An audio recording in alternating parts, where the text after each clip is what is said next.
versículo de número 1, capítulo 1, versículo 3, perdão, ao 6.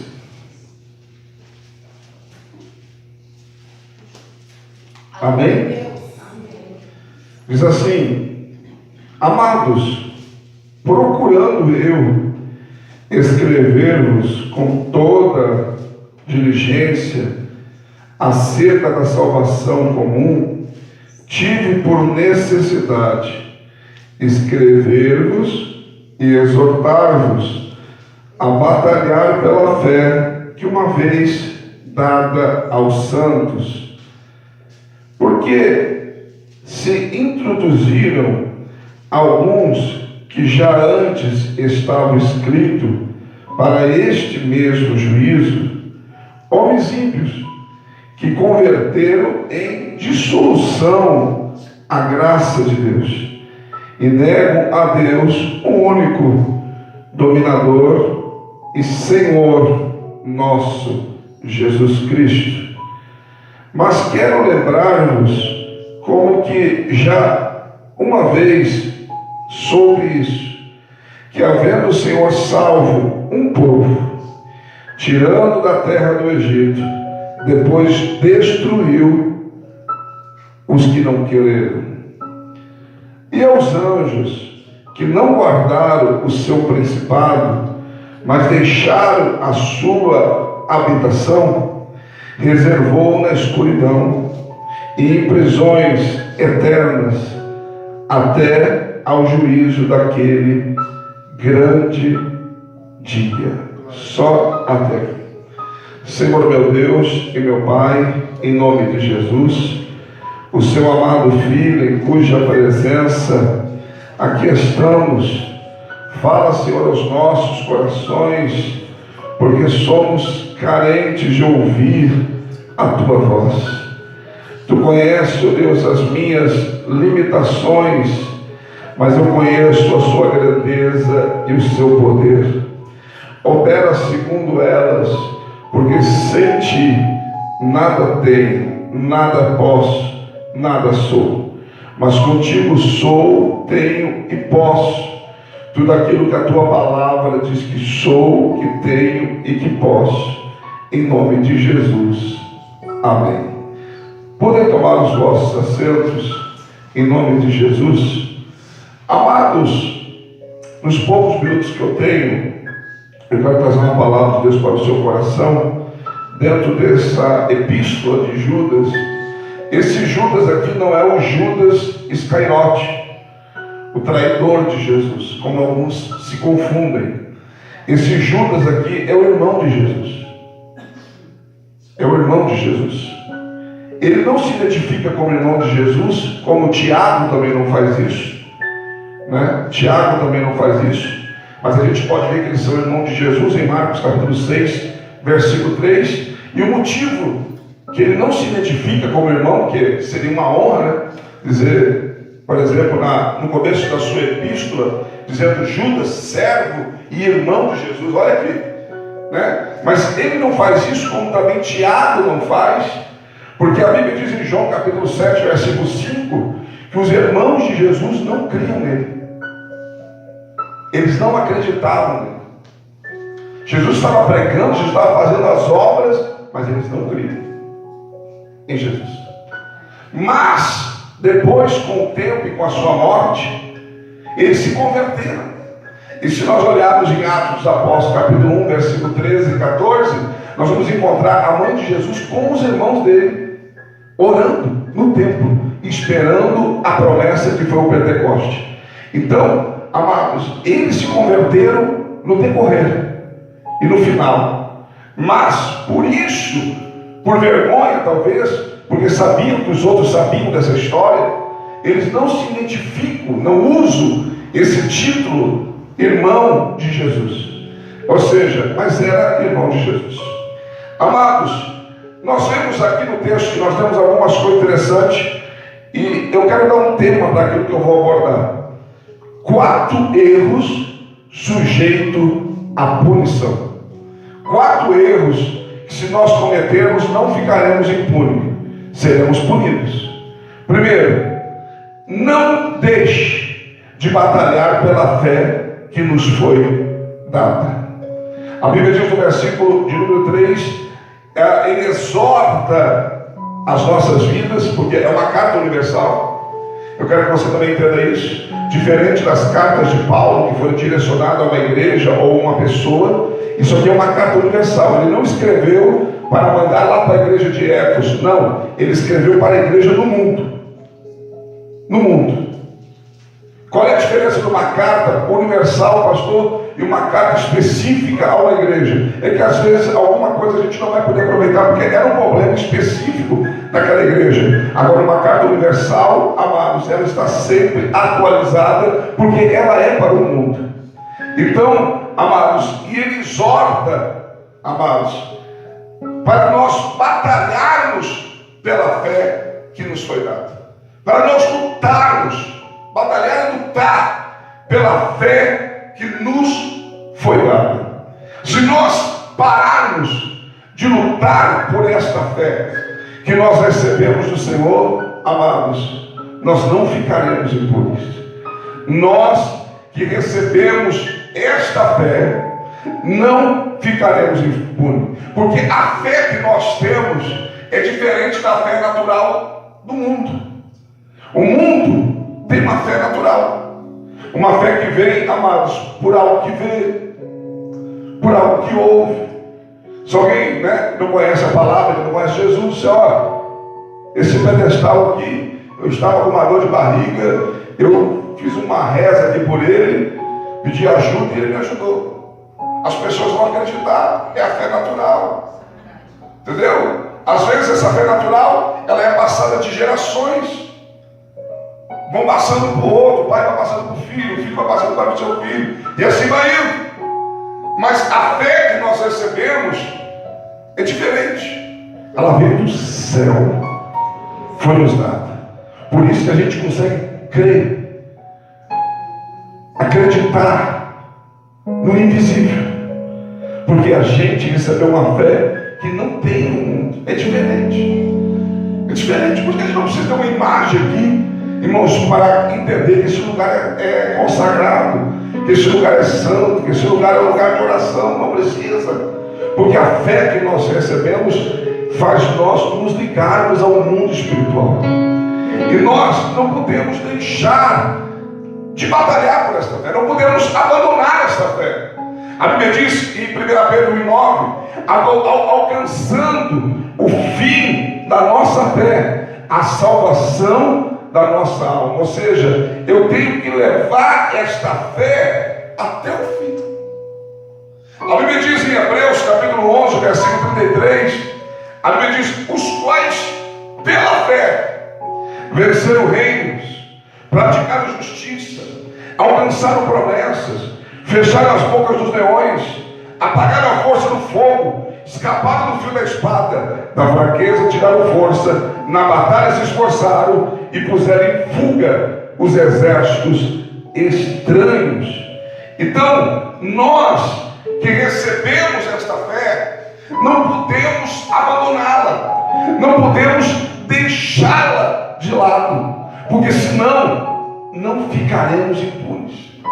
Naquele dia, nós não vamos poder dizer para o Senhor: não, Senhor, mas eu não sabia, eu estava... Não, eu te dei uma fé, eu dei para você uma fé, e você abandonou ela, você parou de lutar por ela. E batalhar aqui significa, irmãos, que pela fé que nós recebemos, nós temos que lutar por ela. Nós não podemos desistir. Quando você retrocede, quando você volta para trás, você está, amados, parando de lutar por esta fé. Então, amados, o primeiro aqui, tópico, o primeiro erro que não devemos cometer é deixar de batalhar por esta fé que nos foi dada. O segundo, amados, está no versículo 5, que a Bíblia diz: mas quero lembrar-vos, como a quem já uma vez soube isso, que havendo o Senhor salvo um povo e tirando da terra do Egito, destruiu depois os que não creram. Amados, o segundo erro sujeito à punição é: nunca deixe de crer em Deus. O mesmo Deus que tirou o povo do Egito, a Bíblia diz que depois aqueles que não creram nele, ele destruiu. E hoje em dia, irmãos, lógico, num culto cheio, se você perguntar quem crê em Deus, todo mundo vai levantar a mão. Mas na verdade, irmãos, nós estamos vivendo hoje um tempo em que grande parte da igreja, não estou falando para o mundo, não estou pregando para o mundo, estou pregando para a igreja, não está crendo mais em Deus, ou não está crendo da forma que deveria crer. Porque crer em Deus, irmãos, é crer que Ele é absoluto, que Ele pode fazer qualquer coisa.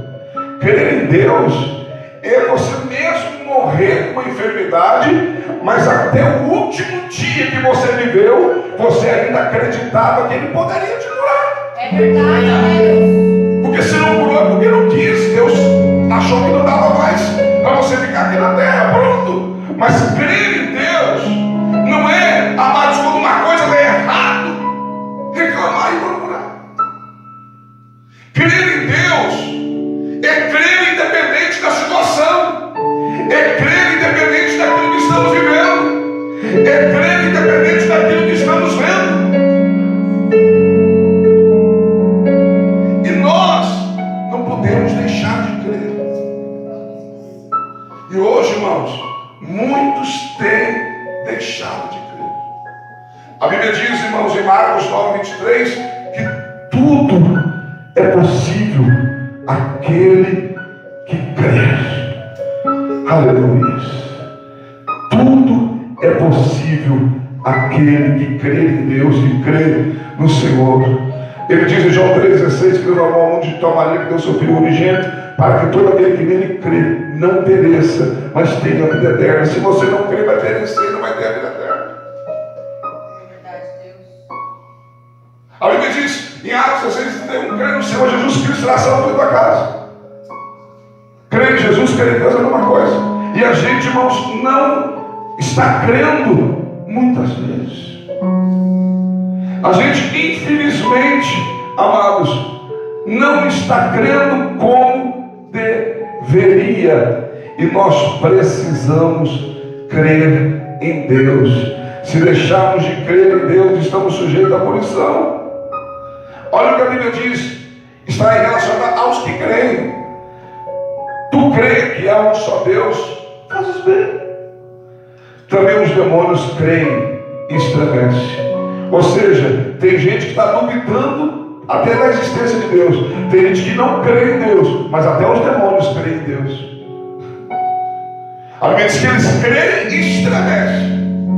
Então, amados, a Bíblia diz que aqueles que não creram, Ele destruiu depois. Então, nós não podemos deixar de crer em Deus, senão a gente vira um Tomé. Lembra do Tomé? Chegou depois. Jesus esteve lá na casa onde ele estava, se apresentou para eles. Tomé chegou depois. Jesus esteve aí. Eu não creio. Eu só acredito se eu ver e tocar nas marcas das suas feridas. Depois de algum tempo, Jesus aparece de novo e ele chama Tomé e diz: toca aqui também. Você precisa crer para tocar para crer? Toca aqui também. Seja crente, Tomé. Quando ele diz seja crente, ele está dizendo: creia, Tomé. Para de ser incrédulo. Para de duvidar. Tem coisas que não acontecem na nossa vida, não é porque Deus não quer fazer, às vezes é porque a gente não crê. Tem coisas que Deus não muda na nossa vida, não é porque Ele não quer, é porque a gente não crê. Esse dia eu postei um pensamento que a pura realidade, Deus pode fazer tudo, só não pode fazer você crer nisso. Ele não pode interferir nisso. Ele pode fazer qualquer coisa, pode fazer tudo, só não pode fazer você crer que Ele pode e crer nele. E isso depende de mim, de você. É uma escolha da gente. Eu prefiro crer em Deus. Então, amados, nós não podemos deixar de crer.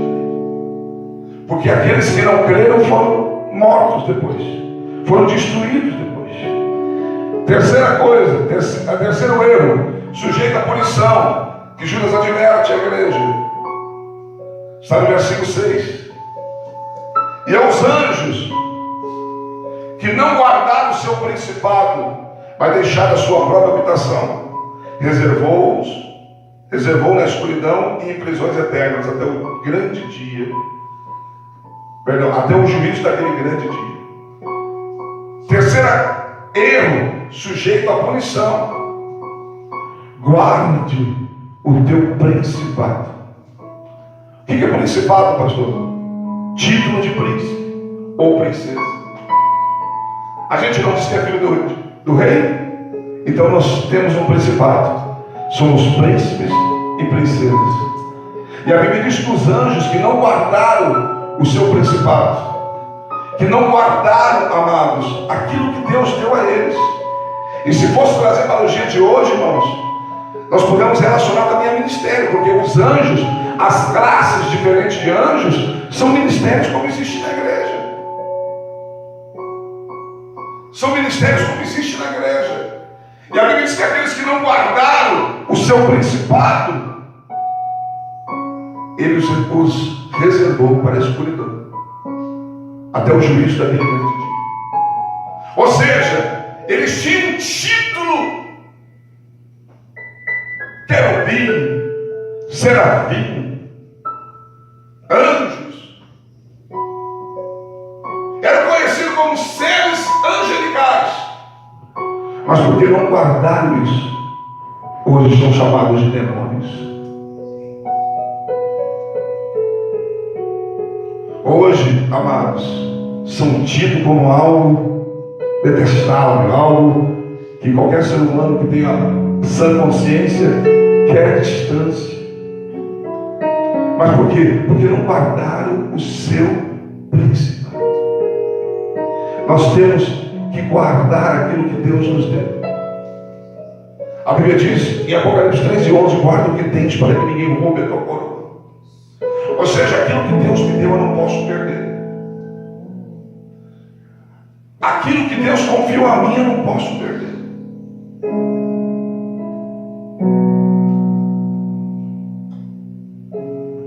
Sou pastor, mas se eu não guardar isso, foi Deus que me deu. Se eu não guardar isso é o meu principado. Se eu não guardar isso, se eu não valorizar isso, eu estou sujeito à punição. E a Bíblia diz que até haverá mais juízo, porque quanto mais é dado, mais é cobrado. Mas não será cobrado só do pastor, porque as pessoas gostam de apontar: é pastor, mas você é diabo, você é diaconisa, você faz parte de um departamento. Está entendendo? Está certo? Eu como pastor, amados, haverá um juízo maior. E por isso que eu também tenho que cobrar mais do que qualquer pessoa cobraria de você, porque eu sou o pastor. A pastora é pastora, minha esposa, minha auxiliar. Pastor Luiz é pastora, pastor, é meu auxiliar. Só que, embora seja pastor como eu sou pastor deles. E o juízo sobre mim será maior do que eles. Mas nem por isso também estão livres do juízo. Às vezes a pessoa fica fazendo comparações, mas está se esquecendo que ela também está sujeita a juízo.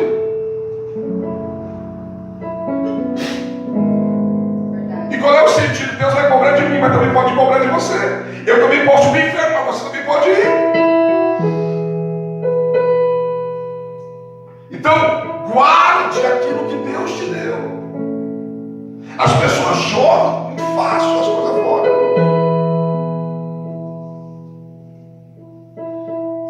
Nessa caminhada eu já vi obreiros me procurarem e dizer: pastor, a partir de hoje eu não sou mais nada.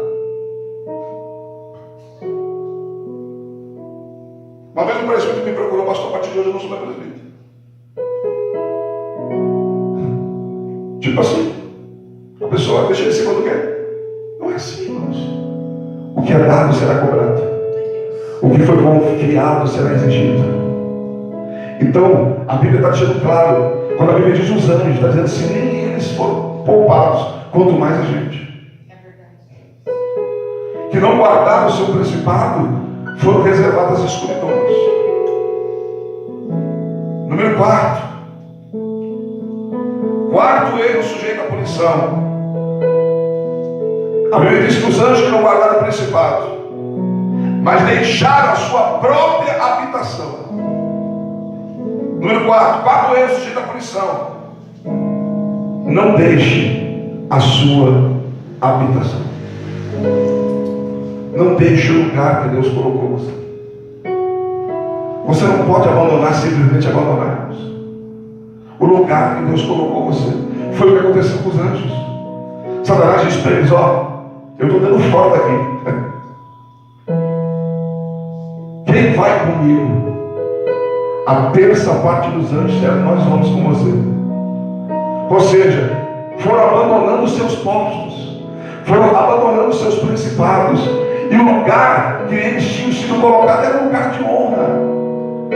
Não existe no céu um lugar, irmãos, que não seja de honra. Só de estar lá já é uma honra. E eles disseram para o diabo, vamos largar tudo isso aí, vamos com você. É isso que aconteceu, a Bíblia diz em Apocalipse 12:4, que o dragão, com a sua cauda, arrastou a terça parte das estrelas do céu. As estrelas que a Bíblia menciona, numa linguagem figurada, é os anjos. Ele levou consigo a terça parte dos anjos. Não saia do lugar que Deus colocou você.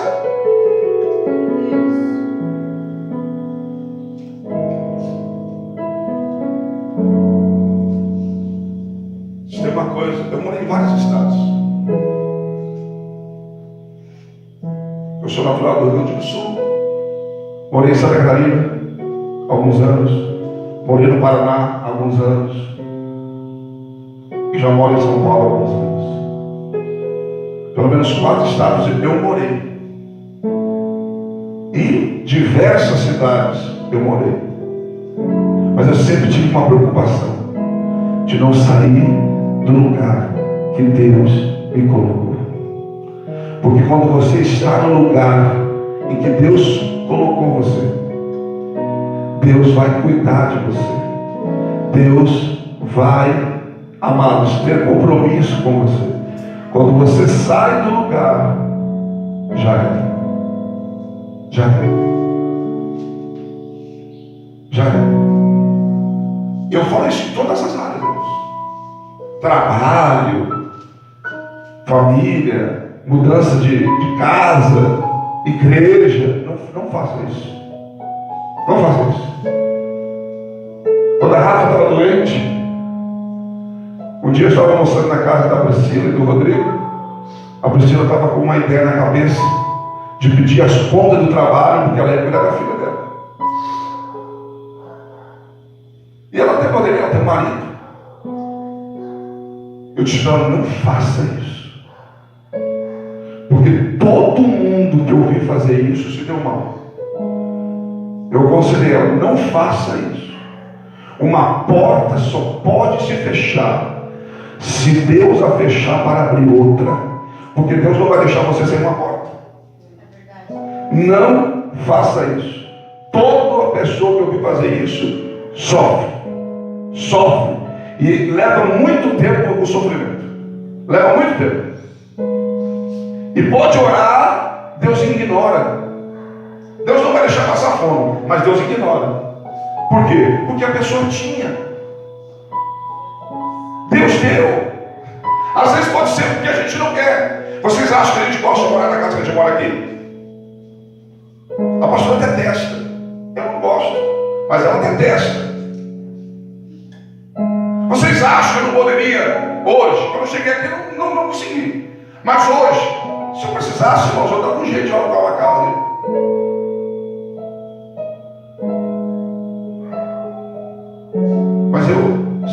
ainda não é. Verdade, Deus. Quando eu cheguei aqui não tinha até um fiador para alugar uma casa. Mas hoje, se eu precisasse, eu conseguiria um fiador facilmente. Entendeu? A gente precisaria ter uma casa maior, mais um quarto. Mas o filho está na sala. Mas não é hora. É verdade, Deus.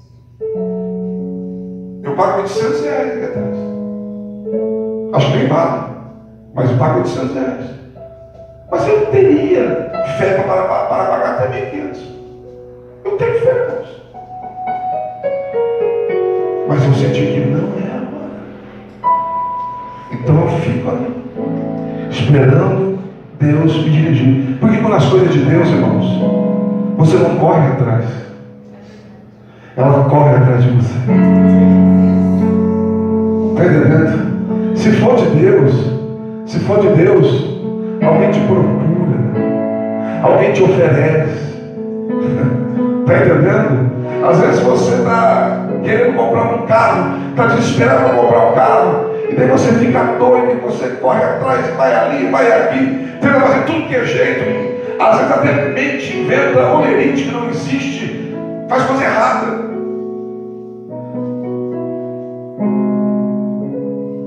Só que quando chega a hora, se você não tem como financiar uma loja, por causa às vezes de comprovante de renda, ou alguma coisa desse tipo, alguém chega para você e diz assim, ó, eu tenho esse carro aqui, ó, eu não quero mais.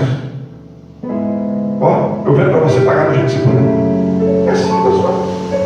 Então, não saia do lugar que Deus colocou você. Não saia. Fica no seu lugar. Fica no lugar que Deus colocou você. Porque se for para tirar, se for para levar, se for para colocar em outro lugar, amém. Se Ele colocar, Ele vai cuidar de você. Se Ele fizer isso, amados, fica tranquilo, porque Ele vai abençoar você. Isso é verdade, Deus. Agora, quando eu saio da onde Deus me colocou,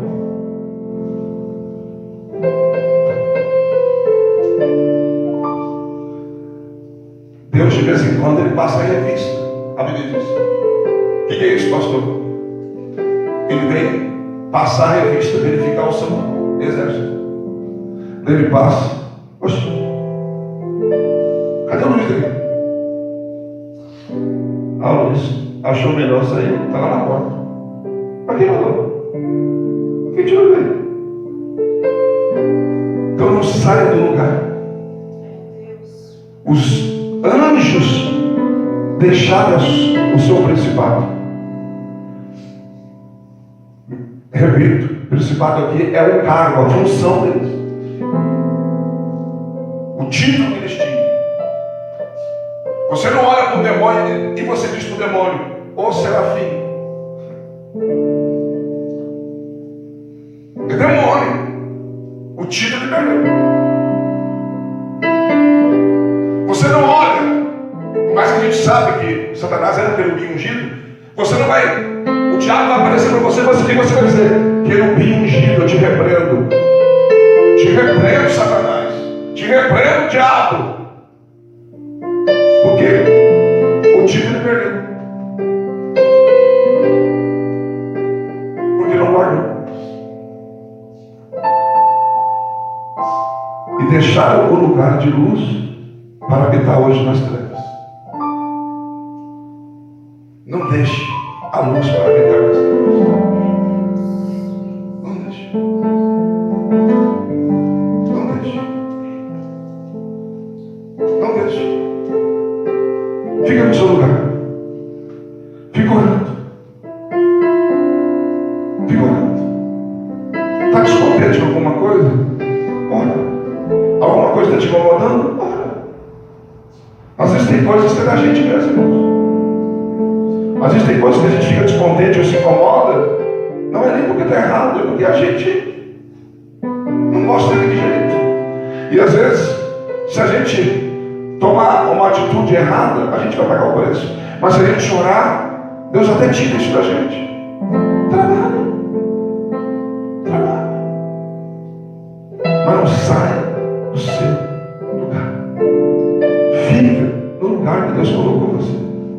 E aquilo que Deus te deu, honre. Honre. Honre. Se você hoje é só membro da igreja, honre isso. Se você faz parte de um departamento, honre isso. Se você é um obreiro da igreja, o diácono, o presbítero, o evangelista, o pastor, honre isso. Honre o teu principado, guarde o teu principado. Porque um dia a gente vai ter que entregar. Um dia a gente vai ter que devolver. Mas vamos trocar por algo melhor.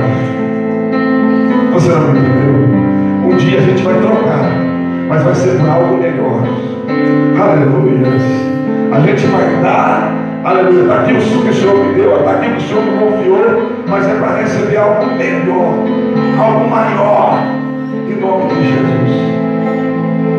Mas não vamos perder, porque se a gente deixar de batalhar pela fé, se a gente deixar de crer, se a gente não guardar o principado, se a gente deixar a nossa habitação, irmãos, a gente pode ter o mesmo fim dos demônios. Porque eu quero lembrar para você que a Bíblia diz que o inferno, o lago de fogo, não foi preparado para o homem, foi para o diabo e os seus anjos, para os seus demônios. Mas o homem está indo de cavalo. O homem está caindo de cavalo. Por que o diabo luta tanto para levar a gente junto? Primeiro que o pensamento do diabo é esse: se eu me afundo, eu levo o Filho de Deus também junto.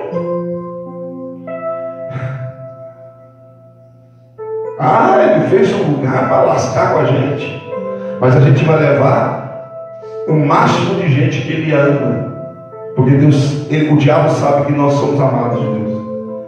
Então vai levar o máximo. Quando ele pega alguém que tem principado na igreja, então, derrubei um diácono hoje, derrubei um presbítero hoje, derrubei um pastor, uma pastora hoje.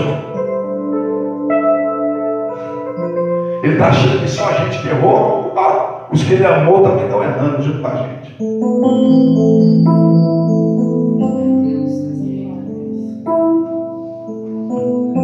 Cuidado com a síndrome de Satanás. O que é isso, pastor? Ele não estava contente com tudo que ele tinha. Foi dado honra, glória. A Bíblia diz que ele era tão perfeito, ele tinha tanta luz nele, que só dele passar diante de Deus, aquilo já glorificava a Deus. Mas ele quis algo além. Aquilo não estava bom para ele. Aquilo era pouco para ele.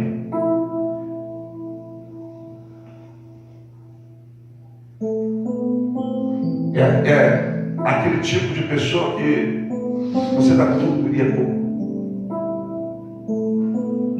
Como eu falei no pensamento esses dias, às vezes o nosso tudo é pouco e o nosso melhor não é suficiente. Você dá o teu tudo e ainda é pouco, e o teu melhor não é suficiente. Daí ele pega, os anjos estão quietinhos, ele pega, estou descontente com você, quero algo maior, quero algo melhor, quero algo acima do trono de Deus. Quem vai comigo? Terça parte foi atrás dele, porque era alguém influenciável. O que é a síndrome de Satanás?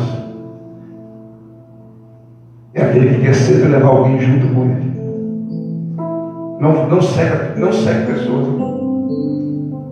Não siga pessoas. Não siga nem eu, se não for pela palavra. Até eu, se disser para você, vamos por aqui, se não tiver a palavra, não me siga. Nunca vai acontecer isso, porque eu vivo a palavra. Alguém me disse esses dias: mas é muito difícil obedecer a palavra. O Senhor obedece, o Senhor consegue cumprir A palavra, eu falei para a pessoa, eu tenho certeza que mais de 90% eu cumpro da palavra. E não digo 100%, pode passar alguma coisa despercebida da gente. Eu jamais vou contra a palavra. Jamais. Porque essa palavra me veste, me calça, me alimenta. É Deus. Aleluia. Foi através dessa palavra. Nunca falei aqui. Vou falar para você. Eu tenho quinta série o ensino fundamental. Sou bacharel em teologia. Tenho 2 faculdades de teologia e um instituto teológico. Para fazer o bacharelado em teologia, ninguém queria deixar eu fazer porque eu não tinha o 2º grau. Até que alguém viu eu pregar e me deu uma chance. Porque senão é muito complicado fazer o bacharel em teologia. São 36 matérias. Os meus alunos que fizeram a faculdade conosco agora, a nossa igreja tem uma faculdade, se ficavam apavorados na avaliação, 10 perguntas. O bacharelado que eu fiz era 120, 150, 170 perguntas por matéria. Em 36 matérias. Sabe qual foi a minha média? Amados, dos 3 trimestres que eu fiz, 9,9. Porque teve umas 2 ou 3 matérias que eu tirei 9,5. E quando você tira, irmãos, meio ponto, não significa que você errou totalmente. Significa que você acertou a metade. E aonde veio essa sabedoria, essa graça? Na palavra. Lendo a Bíblia. Lendo a Bíblia. Lendo a Bíblia. Então jamais eu irei contra a Bíblia. Jamais. Eu vivo pela Bíblia. Eu como pela Bíblia. Eu me visto pela Bíblia. Eu moro numa casa por causa da Bíblia. Eu tenho uma família por causa da Bíblia. Então siga a Bíblia. Siga a Bíblia. Não vá na cauda dos outros. Siga a Bíblia. E quando você vê que alguém está errado, olhe por ele. Para que Deus ilumine. É uma alma. Vale tanto quanto nós. Amém? Então, esses 4 erros estão sujeitos à punição. Então, amados, vamos cuidar. Não vamos cometer o erro de deixar de batalhar pela fé. De viver pela fé. Não vamos cometer o erro de deixar de crer em Deus. Não vamos cometer o erro, amados, de não guardar o nosso principado. Não vamos cometer o erro de deixar a nossa habitação, o lugar que Deus colocou a gente, para não pagarmos o preço por isso. Amém? Que Deus possa abençoar você poderosamente. Se coloque de pé.